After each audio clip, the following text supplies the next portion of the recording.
Hello বন্ধুরা, Gita LLB সিরিয়ালের আজকের এপিসোডে আমরা দেখতে পাবো ডাক্তারবাবু গীতাকে জিজ্ঞাসা করবে, আপনি কিছু মনে করতে পারছেন? আপনার স্বামী, আপনার বাড়ির লোক, আপনার কিছু কি মনে করতে পারছেন? গীতা বলে, না, আমি কিছুই মনে করতে পারছি না। আমি কে? ডাক্তারবাবু গীতাকে বলে, আপনি যখন হসপিটালে ভর্তি হয়েছিলেন তখন আপনার হাতে শাঁকা পলা ছিল এবং স্মৃতিতে সিঁদুর ছিল।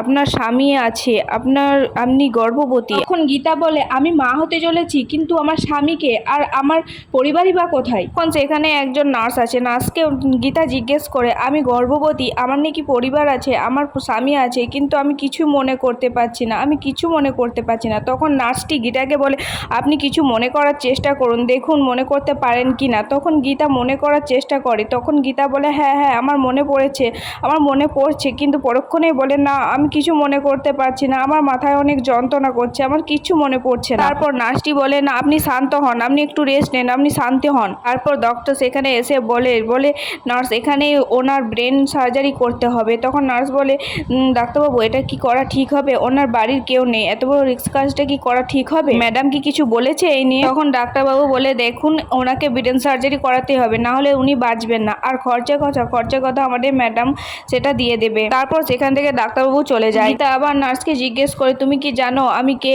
আমার বাড়ি কোথায়, আর আমার সন্তানের বাবা এবার কে? আমার কিছু মনে করতে পারছি না, তুমি কি জানো কিছু? তখন নার্সটি বলে, না আমি কিছু জানি না, তুমি চুপচাপ রেস্ট নাও, মাথায় ব্যথা করবে তোমার, চুপচাপ রেস্ট নাও। ডাক্তারবাবু এসে বলে, ওনার কিন্তু ব্রেন অপারেশনটা তাড়াতাড়ি শুরু করতে হবে, না হলে কিন্তু ওকে বাঁচানো অসম্ভব হয়ে যাবে। তখন নার্সটি বলে, কিন্তু ডাক্তারবাবু ওনাকে কি আর কিছুদিন ঠিকমতো ট্রিটমেন্টে করা হবে না? কারণ ওনার পেটে যে বাচ্চাটা আছে সেটার তো অনেক ক্ষতি হতে পারে। তখন ডাক্তারবাবু বলে, তাহলে তুমি কি বলতে চাইছো? তখন নার্সটি বলে, আমি বলতে চাইছি যে আর তো ওনার 6 মাস চললো, আর তো মাত্র 4টি মাস, তার দেখুন না যদি কিছু করে রাখা হয়। অন্যদিকে দেখা যায় কাবিয়া তার মাকে বলছে, এই দেখো এই কার্ডটা আমি স্বস্তিককে দিয়েছিলাম, কিন্তু এটা স্বস্তিক দেখেনি। তারপর আরেকটা কার্ড দেখাম, বলে দেখো মা, এই কার্ডটা দিয়ে আমি স্বস্তিককে প্রপোজ করেছিলাম, কিন্তু স্বস্তিক এটাকে ছিঁড়ে দিয়েছে, এটাকে নষ্ট করে দিয়েছে। এসব দেখতে দেখতে কাবিয়া তার বিয়ের কার্ডটা দেখতে পায়। তখন বলে, এই দেখো মা, এটা আমার বিয়ের কার্ড, কিন্তু আমার বিয়েটা হয়নি, আমার বিয়েটা হতে দেয়নি, আমার স্বপ্নটা স্বপ্নই থেকে গেছে। এরপর কাবিয়া তার মাকে কাঁদতে কাঁদতে বলে, আমি তো স্বস্তিকের সন্তানটা নিয়ে বাঁচতে চেয়েছিলাম, কিন্তু সেটাও আর হলো না।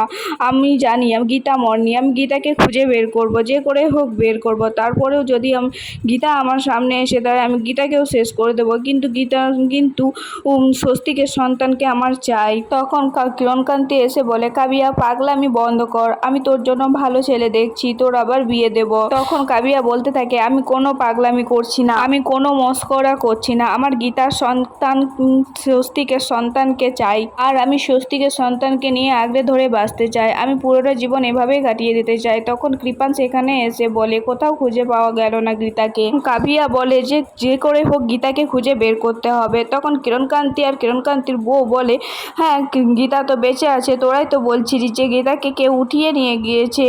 আর সেই সময় সেখানে মেহেক আসে, মেহেককে দেখে সবাই অবাক হয়ে যায়। আর কাবিয়া বলে, তুমি এখানে? বলে, হ্যাঁ আমি। বলে, কী জন্য এসেছো এখানে? এখানে আমি পদ্মকে খুঁজতে এসেছি। তখন কাবিয়া বলে, পদ্ম তো এখান থেকে চলে গেছে, পদ্ম এখানে নেই। তখন মেহেক বলে, আমি জানি পদ্ম এখানেই কোথাও আছে, তোমরা কোথাও আটকে রেখেছো ওকে, কারণ পদ্ম সব কিছু জানে, আর পদ্ম জানে বলেই তোমরা ওদেরকে আটকে রেখেছো, কোথায় রেখেছো বলো। তারপর কাবিয়া বলে যে পদ্ম এখান থেকে চলে গেছে, পদ্ম এখানে নেই। তো মেহেক বলে, পদ্ম যদি চলে যেত সবার আগে মুখার্জি বাড়িতে গিয়ে উঠতো, কিন্তু পদ্ম যায়নি, মানে এখানেই আছে, তোমরা ওকে আটকে রেখেছো। বলে, পদ্মকে খুঁজতে দাও, না হলে কিন্তু আমি এবার পুলিশ ফোর্স নিয়ে এসে তোমাদের গোটা বাড়িটাই আমি সার্চ করবো, তাহলে কি সেটা ঠিক হবে? তখন কৃপান আর কৃপানের বাবা বলে, মেহেক তুমি আমাদের বাড়িতে এসে আমাদেরকেই হুমকি দিচ্ছ?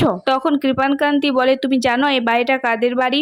তখন মেহেক বলে, হ্যাঁ জানি, আমি সব জানি, এটা হচ্ছে একটা ক্রিমিনালদের বাড়ি। তখন কাবিয়ার মা বলে, তুমি মুখ সামলে কথা বলো মেহেক, আমি বলতে বাধ্য হচ্ছি আন্টি, আমি জানি, খুব ভালোভাবেই জানি, আমার দাদার মৃত্যুর পেছনে এই কাবিয়ারই হাত আছে, আর পদ্মটা সমস্ত জানতে পেরে গেছে, সেই জন্য ওকে আটকে রাখা হয়েছে। আমি শেষবারের মতো বলে যাচ্ছি, পদ্মকে যেন আমরা সবার সামনে দেখতে পাই, না হলে কিন্তু আপনাদের অবস্থা খারাপ আছে।